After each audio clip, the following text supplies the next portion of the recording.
Hello दोस्तों, स्वागत है आप सभी का हमारे आज के वीडियो में। तो यार कई बार हम स्टूडेंट्स के साथ क्या होता है ना कि हम लोग 11th में अपनी पढ़ाई के प्रति उतना सीरियस नहीं होते हैं और कई बार वो जो टाइम होता है वो हमारा एक तरीके से वेस्ट हो जाता है। तो अब यार उसको अपन कंप्लीटली ऐसे वेस्ट नहीं कह सकते, क्योंकि हो सकता है कुछ ना कुछ पोर्शन तो हम उस टाइम पे कवर करते ही रहते हैं, ठीक है, कुछ ना कुछ नई चीजें सीखते हैं। तो उसको आप ऐसा कंप्लीटली वेस्ट मत कहिए, बट ये जरूर हम कह सकते हैं कि यार जितना एफिशिएंटली हम सिलेबस को कंप्लीट कर सकते थे, कोई भी बैकलॉग नहीं छूटता, वो चीज हम अटेन नहीं कर पाए।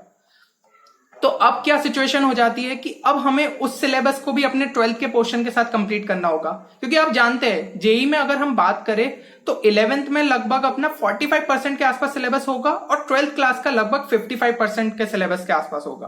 तो अब चैलेंज ये हो जाता है कि आपको 12th का वो जो 55% सिलेबस है वो भी कंप्लीट करना है और 11th में जो छूटा हुआ है उसको भी कंप्लीट करके चलना है। तो यहां पे हम क्या चीज प्लान कर सकते हैं?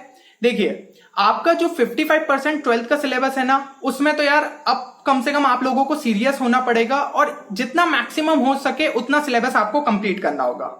तो अब मैं ये बोलूं कि यार पूरा 55% कर लो तो वो थोड़ा सा यार मुश्किल चीज है, ठीक है, क्योंकि कई बार होता है कुछ चैप्टर सही में बहुत ज्यादा डिफिकल्ट हमारे लिए हो जाते हैं और उनको हम आखिरी के लिए छोड़ देते हैं, ठीक है, और उसमें मतलब ये सोचते हैं कि जितना हो पाएगा फॉर्मूले से रिवाइज कर लेंगे या ऐसी कुछ चीजें करके उसको बस कंप्लीट कर देंगे।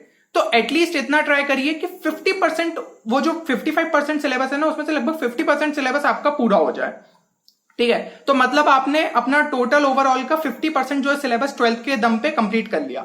अब जो 11th का 45% बचा है उसमें से आपको कम से कम इतना ले जाना है कि उसको एटलीस्ट आप 30 to 35% कंप्लीट कर लीजिए, क्योंकि देखिए जेई मेंस में आपको पूरा सिलेबस अगर आपका नहीं भी हुआ लेकिन आप 80 to 85% पे कॉन्फिडेंट है तो भी आप बहुत अच्छा परसेंटाइल को स्कोर कर सकते हैं।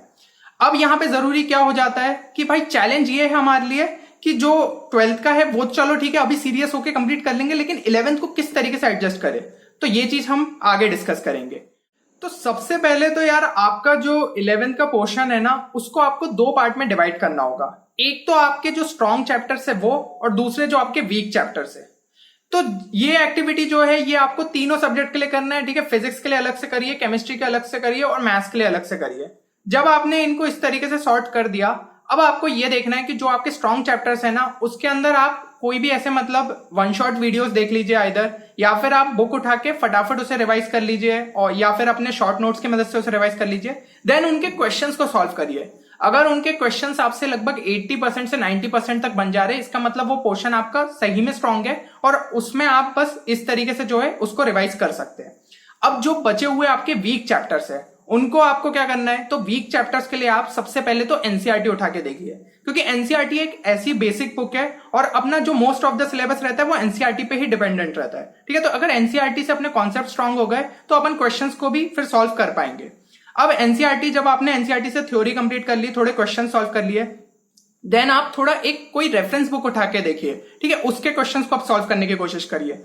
अब अगर रेफरेंस बुक के क्वेश्चंस में फिर थोड़ी सी दिक्कत आई तो फिर कुछ अच्छी थोड़ी दूसरी जगह से थ्योरी देखिए जो कि थोड़ी डिटेल में हो, तो उससे आपको कॉन्सेप्ट्स और क्लियर होंगे। या तो आप यूट्यूब पे वीडियोस भी सर्च कर सकते हैं उस टॉपिक से रिलेटेड, तो इनसे आपको चीजें क्लियर होगी। नहीं तो क्या करते स्टूडेंट्स, ज्यादातर ये करते कि यूट्यूब पे पूरे वीडियो देखने बैठ जाते। देखिए अब टाइम कम है और अपन इधर उधर भागने से अच्छा है जो आपकी बुक्स है वही आपकी सबसे अच्छी फ्रेंड्स है, तो उनसे दोस्ती करिए और उन पोर्शंस को कंप्लीट करने का ट्राई करिए, ठीक है। तो ये एक्टिविटीज से आपके वीक पोर्शन भी धीमे धीमे कवर होंगे।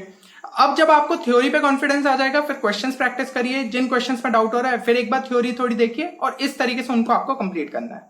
अब बात आती है कि हम इस चीजों में यार टाइम कैसे बैलेंस करें, ठीक है। ये 11th के लिए टाइम कहां से निकाले कि भाई अपना तो यार अभी 12th का ही पोर्शन जो है चल रहा है और उसी में हमें दिक्कत आ रही है। तो आप ऐसा कर सकते हैं, अगर आप वीक वाइज जो है शेड्यूल को डिवाइड करना चाहते हैं तो उसमें आप ये कर सकते हैं, 5 दिन हो गए अपने, जो कि मंडे से लेकर फ्राइडे तक, उनमें आप 12th के सिलेबस को कंप्लीट करिए और बाकी जो बचे हुए सैटरडे संडे उसमें ये 11th के चैप्टर्स को आप कंप्लीट करिए। तो 11th में आप ऐसा रख सकते हैं कि एक दिन जो स्ट्रॉन्ग पोर्शन पे मैं वर्क कर रहा हूँ, जो भी मतलब अपने स्ट्रॉन्ग चैप्टर्स है, और एक दिन मैं अपने वीक चैप्टर्स पे कर रहा हूँ। वीक चैप्टर्स में मतलब थ्योरी पे ज्यादा ध्यान देना पड़ेगा और स्ट्रॉन्ग चैप्टर्स के लिए क्वेश्चंस पे ज्यादा ध्यान दीजिए। तो ये चीज आप कर सकते हैं। या फिर अगर आप डेली में जो भी मतलब जितना भी आप यार अपने लिए टाइम देते हैं, ठीक है, पढ़ाई के लिए 10-12 घंटे, उसमें से 80% टाइम जो है वो 12th के लिए दीजिए और 20% टाइम जो है वो आप 11th के लिए दे सकते हैं। ये एक चीज फॉलो कर सकते हैं। तो इसमें से यार आपको जो भी फॉलो करना है उसको एक प्रॉपर डिसिप्लिन मैनर में अगर आप करेंगे तो आपका 11th का सिलेबस जो है वो 12th के साथ जरूर कंप्लीट हो जाएगा। तो उम्मीद करता हूँ कि यार जो भी हमारे 2022 एस्पिरेंट्स हैं उनके लिए ये वीडियो बेनिफिशियल रहेगा। ठीक है, अगर आपको ये वीडियो पसंद आया है तो अपने दोस्तों के साथ भी इसे जरूर शेयर करिए। और बाकी यार जो मैंने इस वीडियो में डिस्कस किया है, अगर वो स्ट्रेटेजी को आप प्रॉपरली फॉलो करते हैं, ठीक है, उसके लिए देखिए आपको खुद को एक ऑर्गेनाइज मैनर में जो है खुद से काम करवाना पड़ेगा। यहाँ पे आप स्ट्रेटेजी सुन लेंगे यूट्यूब पे, और भी कोई जो है आप अलग अलग स्ट्रेटेजी सुनेंगे, बट चीजें तो आप लोगों को इंप्लीमेंट करनी है। ठीक है, हम लोग सिर्फ आप लोगों को गाइड कर सकते हैं, बाकी चीजें आप लोगों को फॉलो करनी पड़ेगी। तो फिर मिलते हैं अगले किसी नए वीडियो में नए शॉर्ट ट्रिक कॉन्सेप्ट या स्ट्रेटेजी के साथ। तब तक आप लोग अपना ख्याल रखिए और अपनी प्रिपरेशन जोरों शोर से करते रहिए। Thank you everyone.